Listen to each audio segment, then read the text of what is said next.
back to another episode of Deconstructing the Narrative. I am your host, and I'm also a content creator with SADA Collective. My name is Erica Seha, and today I'm joined by Addison. How's it going, Addison? Hi, I'm good. How are you? Hey, thank you for joining us. I really appreciate it. Thanks for having me. Of course. Awesome. Great. So just to start, can you kind of just let us in on a background of what you do? Yeah.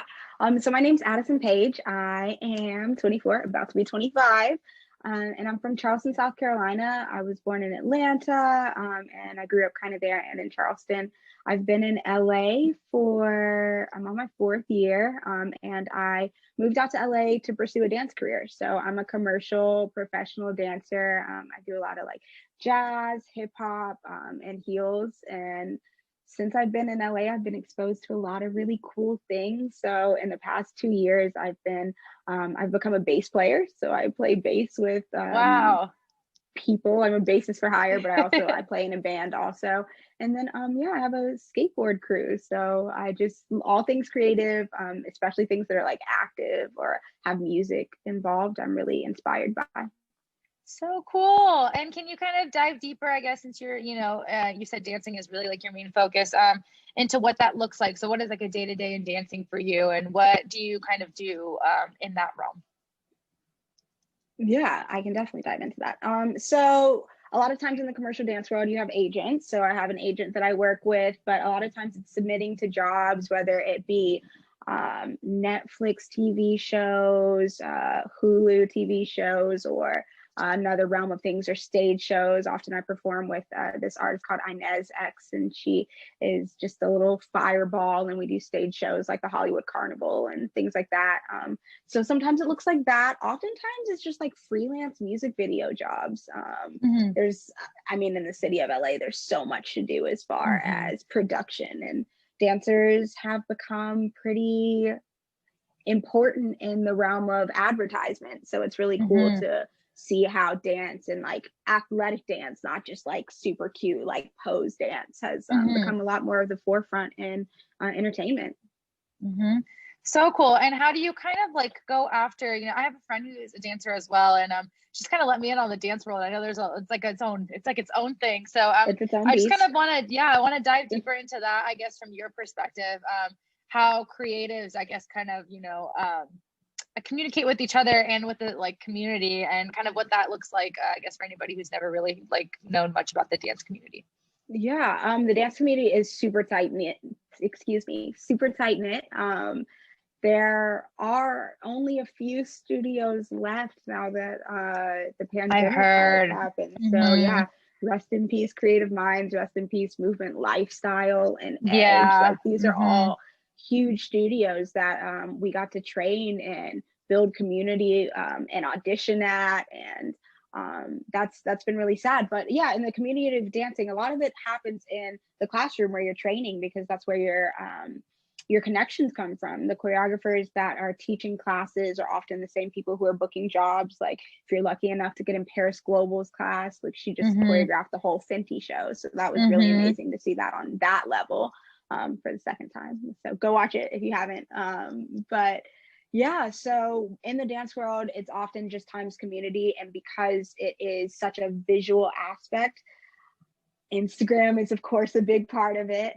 So just making a community and reaching out to people and staying current, whether it's staying in classes or staying on the internet, posting concept videos. That's a big thing that's become a part of the industry.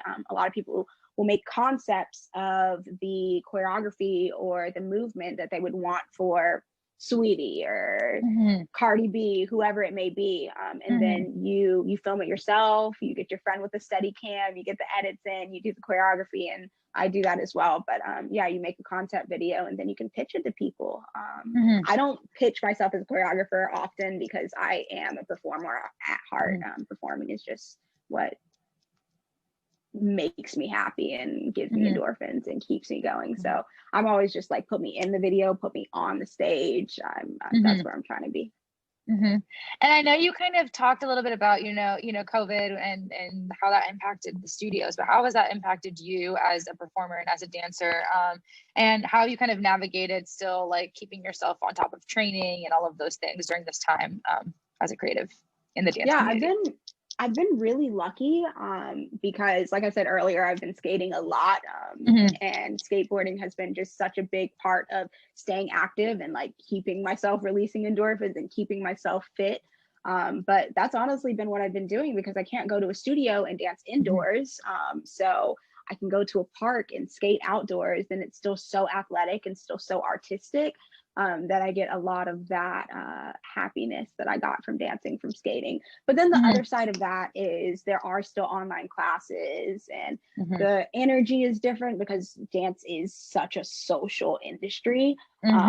So it's been interesting. Over the past few months, I guess I probably haven't danced as much as I wanted to or as much as I had before, especially like the last 2 or 3 months. But at the beginning of quarantine, there were so many Instagram live classes. I was like, oh, I'm going to take someone's class in Amsterdam that I've never taken before. And it was really cool to see how global dance really is. That's I know, like I said, I have a friend who dances, so I kind of like know of all these things you're talking about. Otherwise I would have literally no idea. But she kind of was talking about the same thing, how like, you know, there was a lot of classes offered, but it's not the same, you know, without that like communication and collaborative the energy aspect. isn't there.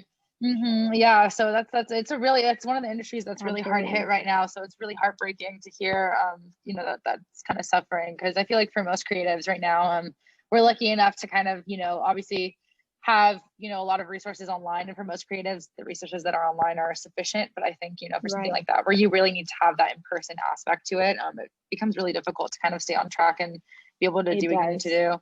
It definitely does. I was really lucky because I booked a music video like on like March 13th or something like that. So it was like regulations weren't in place yet. Everyone didn't know how serious everything was. So I was like on set, and then I wasn't on set for a very long time. And through Instagram, I booked another music video, and it was like, I don't know, a month or so ago. But just to be back on set, even with everyone in their masks on and temperature checks at the door and all that stuff, it was just really nice to be back with that energy of people who are coming together for a common goal. So we're kind of making our way back. Yeah, slowly. I mean, slightly. Yeah, it's not the same, but I guess it never will be. So we're just gonna we're just gonna have to learn to live with it. Yeah, and kind of, you know, keep going. Life must go on. So just keep hoping that people get healthy and we can kind of move in the right direction in all areas. Exactly. Yes. Cool. So kind of moving on, I wanted to talk with you a little bit about what you believe your narrative is as an artist, because the whole point of the series is us just kind of trying to get that story from every artist, because we really firmly believe that that's what makes each artist unique and special. And we really want to uncover that. So I kind of want to talk with you about, whether it be in dance or any of the other creative, you know, paths that you've taken in the past. What do you believe is the narrative that you want to leave behind as an artist? What narrative do I want to leave behind as an artist? I don't know. That's such a big question, because I feel like I'm constantly evolving, and what I want to leave behind changes from time to time. But at the moment, I feel like, and every artist probably feels this way, that inspiring others is the biggest thing for why we want to be in front of cameras, or why we want to speak, or why we want to write poetry or write music, is to inspire other people. There was another question that you'll probably get into, so I'm sorry if I skipped to it, but it said something like, not what do you want to leave behind, but what is your goal? Oh man. Like what your goals are with your career, or like what you want people to like view your work as, like when you're gone, basically. Yeah. And I think a lot of that is just inspiration and drive, because my friends always tell me I'm crazy. I'm always running around trying to like go to work and then dance and then also skate and also go to band practice and all of those things in one day. But there really is enough time in the day to do the things that bring you joy. And so that's what I want people to see from my work, is just like how much joy I get from dancing, and how much joy I have from performing with the bass. It's everything to me, that I can express myself without words even, and be seen and felt on like an energetic level. So it's about being able to reach a lot of different people for me, with positive energy and with inspiration, And yeah, just to keep people motivated and going, because that's what I try to do with all my friends, and my friends do the same with me. And I just would love for the whole world to stay inspired, because things are tough, like especially right now, things are dark and dreary and uncertain, but what we can control is our reaction to things, of course, but also what we choose to do with our time on a day-to-day. So staying productive and learning new things and finding the joy is what I would love everyone to see from my art. Yeah, especially as a creative, because I think, you know, like you said, especially with the way times are, I feel like, you know, there's this battle with creatives, and with, I feel like anyone right now, where they feel like they have to get so much done because of all the time that we have, which I think, you know, if, like you said, if you find the passion in something that you love to do, like now is the time more than ever that you can like really implement, you know, putting, you know, those hours of the day into it. And I think that but it's really important. You have to. It's because you want to. Exactly. Right. It has to be something that you love and that you want to invest time in. And there's something my mom always told me when I was growing up, and she would always say that, like, if you love what you do, then like it's not work, you know? So like, I feel like, you know, finding that passion and then kind of pursuing that would make whatever you do for like your career, like not a job. It's just, it's your hobby. It's what you love, you know? So I think that's definitely, it's definitely really important advice, is to stay inspired and stay focused and on what you love, and, you know, pursue it. So that's awesome. And another, I remember what I was trying to say before. It was like, what can artists bring to other people? And what I think with joy, and the other side of that is a lot of it is sorrow, especially in times like this. But artists have a really amazing way of creating a connection with their emotions that like the general population might not have. And some people might have walls up or might feel certain ways that they don't even know that they feel. And then art can just like really bring that out of them and be cathartic. And so along with inspiring people, like cathartic release is very important as well. Definitely. I completely agree with that. Awesome. So I guess moving over, this is kind of tied to that question, but has there been any instances in your career or specific moments that have inspired, I guess, you to kind of believe in that, this message that you wanted to leave? So like, was there any like pivotal moments where you kind of really decided like, hey, like I just need to like stay focused and stay inspired? Or were there any moments where maybe you weren't focused and inspired and you kind of like needed to draw yourself back in, and that's why you kind of like want to, you know, make sure that that's the message you leave behind now?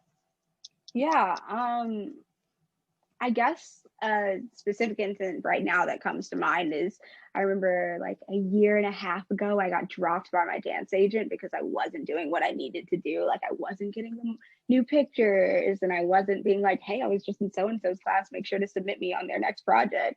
And I was like, dang, like, am I not good enough? Am I not pretty enough? Am I not fit enough? Am I not womanly enough? Whatever it is, because the dance world does have a lot to do with how you look. And I kind of realized that I was just doing it for the wrong reasons. Like I wanted to be in the room so that I could say that I was in the room, instead of wanting to be in the room of a cool project because that was bringing me joy. And when I was doing it for the wrong reasons and doing it out of obligation almost, the joy didn't come through. So I got dropped by the agents, and I was like, okay, well, dang, like let me reevaluate myself and see what I really want, and see where I want to go. And that's actually a similar time when I started playing music, because I needed other releases. It's hard when you pick something like dance or music or a lot of these arts, that was a hobby, and then you try to make it work because it just becomes less fun. And so even though it's art and you have to hold yourself as a business and treat yourself like a commodity, you do still have to remember that it's art and it's love and it's fun, and it is better when it's light. So being shut off from a door that was not working for me anyway, so it's a blessing in disguise. I realized that I had myself, and I had to go take the classes that so and so, and I found a lot of joy in that. Booked a lot more from my Instagram because I was having a fun time in the videos, and it was a really good learning experience. Definitely, yeah. And I think, you know, it's like out of those times when you feel most like down, when you like fail, that like you really realize what's important and what you need to do to like kind of like pick yourself back up and keep going, you know. And I think that, you know, I think it's just all a part of the process. Like I feel like as creatives, we're meant to fail, you know what I mean? Like we're gonna fail 90% of the time, but then it like it's those times that you fail that teach you how to like get on the right path so that you can succeed later, you know? So I think, you know, obviously like clearly that happening to you, you know what I mean, really put you on the right path and really kind of led you to kind of really just loving what you do and doing it for the right reasons. And I think now, you know, obviously people are seeing that, and people can see when you are actually like in love with what you're doing. You know, people can see the difference between someone who's doing something just because they feel like they need to, or they feel obligated to, versus someone who's like doing it because they have a passion for it, you know? And so it's really cool to see and hear that, you know, that passion's kind of shining through what you do now, and people are picking up on that. And I think that just goes to show how important it is to kind of focus in on what you love and do it for the right reasons, especially in the creative industry, because I think, you know, with social media and everything, it gets really tough to like stay on track with like, hey, I started for this reason and like this is why I'm doing it, and like that's always how it starts. But then all of a sudden you get really wrapped up in the numbers and in the money and in everything, which like obviously artists need to make money and I fully support that, but at the same time, like you need to remember like why you started and why you love what you do and the story that you're trying to tell, you know? So that was important too. With the story that you're trying to tell, is just like finding your voice, because especially in the creative realm of things, people will tell you what they want you to look like or what they want you to sound like. And the more you try to be someone else's voice, the farther you get from yourself and the least authentic it becomes. And authenticity is super, this is something I've learned in the past few years, that authenticity is so important in the creative realm, because people can just like read it off of you if you come into a space and you are not being yourself. It's really off-putting. So like to find your own voice and like to realize like, okay, that agent didn't work for me, they weren't listening to my voice, they didn't love my voice, and then finding an agent that like cares about my voice made it so much easier to be successful. And because they understand your story and they understand what you're trying to portray as an artist, as a performer. And they don't put you in a box. Definitely. And I guess kind of going off of that, are there any like really like pivotal responses that you've had to your work that you just like were like, yes, like I like someone is understanding like what I'm trying to do and what I'm trying to say with my work? Was there any like specific stories or moments where someone came to you and just said something really like pivotal for you? I mean, that it happens all the time, that someone says something small like, when you dance, you look 6 feet tall. I'm 5 foot. So like in most rooms, I'm like the smallest person here. And they're like, I just thought you were 6 feet tall. And then you walked over here and you're so petite. And I'm like, oh, wow, thank you. Because I feel like my voice is like that large. I feel like my voice is that powerful. So every once in a while, I feel, I don't know, small. And so when someone's like, I see you, I see how powerful you are, it's very nice. But also recently I just got asked to be a part of a project with a dancer. There's a lot of dancers who do a lot of different things. And a dancer singer named Shola asked me to play bass in a show that's like coming out really soon. Oh, amazing. And just for her to know that like I'm a new musician and she still respects everything I do, and to be in a room with so many amazing musicians, dancers, performers, videographers, photographers, especially in a time like this, it was just like, wow, you see me as a bassist and a dancer and a creative and an artist in general, because that's what we all are. And that felt very, very rewarding. So I'm excited to see that. That's awesome. Congratulations. Yay. And that's cool that, you know, you're kind of picking up contacts from like one thing, and then they kind of see you taking on new projects, and it just all kind of like, you know, goes together later. Everything. Community is everything. Like one of my biggest goals, well, I don't know if you're gonna ask this, sorry. No, go ahead. No, please go ahead. But one of my biggest goals is to have an artistic collective, which is really cool, because that's kind of what SADA is doing as well. But just people like Tyler the Creator with Odd Future, or Rocky with ASAP Worldwide, like Brockhampton, all these people are individual artists, and then they come together, and what they bring, the connections, all the hundreds of connections that each individual person has and can bring together, it's just such a beautiful thing. And like, I want to plug all my friends for everything. Like, you need someone, I have someone, and they're great. And so having a collective is just one of the biggest things, and having a community has been the most helpful thing that I could have possibly found in LA. And I guess kind of going off of that, do you have any advice for someone who's maybe like weird about like talking with people, or a little bit more socially awkward of a person, like to kind of navigate how to, you know, build a community in that way? Because I completely agree. I think community is so important. I notice that I have a lot of the artists I'm speaking with saying the same exact thing, you know, that community collaboration, making those contacts, you know what I mean? It's so important, especially in this industry. So for someone who maybe is a little bit more weary to do so, do you have any advice for them on how to navigate doing that? I would first say, like I said previously, find your voice, because if you don't know what you're saying or what you're trying to say or who you are, people really do read that, especially in LA, especially in the arts world. They can just see it. It's like you don't know yourself, and I don't know where to put you because you don't know who you are. So I would say first, just do self-worth. Figure out what you're trying to say, what you're trying to accomplish, and manifesting, writing things down is really big. But also listen before you speak is probably one of the bigger things I can say, because people will tell you what they're looking for. They'll tell you who they are. They'll tell you what they need. And if you're talking, then you won't be able to hear it. You won't be able to know if that's where you fit in, if that's the type of person you want to be around. Because I think that you could look for community in so many different spaces, but until you know who you are, you won't find yourself in the spaces where the communities reflect who you are. Yeah, that's so important. And so knowing yourself, and then also listening to the people around you, because they'll tell you what they need and what you need to know. But also confidence is everything. Confidence is everything. And knowing yourself helps you with confidence. It's helped me with confidence. But if you know yourself and like test your bearings first, find out where everyone stands, and then you're able to see where you fit in and just naturally fit in, and not have to be like, okay, well, I have this offer and this is what I need, and then you're showing up in a way that's not yourself. But definitely. I think finding your voice is a big one. And like I've had a similar, you know, discovery path of you, I guess, where like I feel like when I didn't know myself, I was much less confident. And then when you kind of figure out like who you are and what your goals are and like what you're trying to accomplish, it makes you a lot more confident, because you're set, you know what I mean? Like you're set in your head, so then you can be set in other people's heads, you know? And I think that's so important. Absolutely. It's like you're not being able to looking for it. You're not looking for the approval. You already have the approval in yourself. So therefore that like need for approval just is gone. Yeah. And instead of focusing on like a journey towards getting approval, you're focusing on a journey towards like getting like what you want out of your life. You know what I mean? So your whole journey shifts.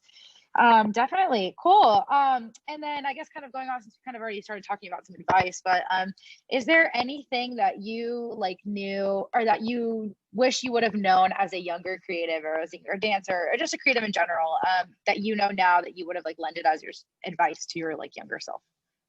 Discipline is everything. It's everything. Like you can say that you want to do something, but if you aren't actively making the steps towards doing it, then you're just talking. And if you're just talking and you're not doing anything, then you're lying to yourself and you can't hold yourself accountable. So just, it all goes back to discipline, because if you say, I want to be able to, I don't know, kickflip by next month, you have to actually like go out and try to kickflip. If you're just like thinking about it, it won't happen. Or if you're trying to learn a certain song or a certain style of music, but you only ever talk about it, then you could never be about it. So if it's something you're really passionate about, I would say really just like set aside time in your schedule to keep yourself accountable and stay committed and put the hours in. Like I'm sure you've heard that you need 10,000 hours before mastery. So if you're not at 10,000 hours, then you got work to do. And I got work to do in a lot of the things that I'm still learning and growing on. But knowing that there's work to do without being scared of the work, just kind of chipping away at it, is the best advice I could give. Like staying disciplined and just slowly moving towards your goal, even if it's not always linear. As long as you're moving towards your goal, then you're in the right spot.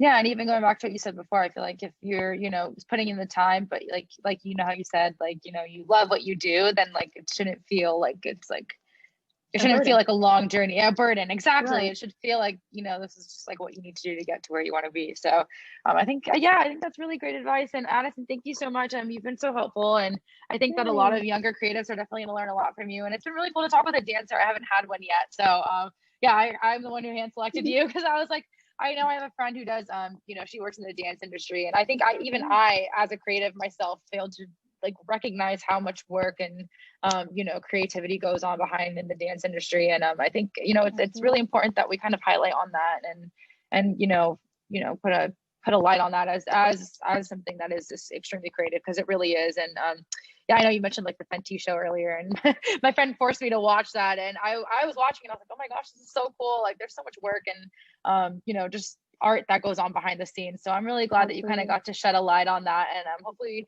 if you have any other friends or anything you want to connect with us, any other dancer friends, I would love to interview them as well and include them in the series. So you can go ahead and send them my way. And if anybody else is watching that is a dancer or any other kind of creative who would love to be included in the series, you can go ahead and send an application in our link in our bio on Instagram. It's a type form, so you just fill it out. It takes like 10-15 minutes. I'm actually going through right now and hand selecting everybody all over again for our next round of applications. So I would suggest you do that now. It's a really good time. You're definitely going to get seen really quick. Other than that, you can email me at erica@sadacollective.com. Send over your name and what you do and a little background, and I'll get back to you as soon as I can. So thank you so much for watching, and thank you, Addison, so much. And is there any form of contact where anybody watching can contact you if they have any questions or just want to chat with you? Absolutely. You can reach me on Instagram or Twitter at theaddisonpaige.com. That's TheAddisonPaige. That's me. Perfect. Awesome. So make sure you guys all go hit her up. And thank you so much, Addison, again. And thank you everybody for watching. And I'll see you guys on the next episode. Bye. Thanks for having me. Thank you.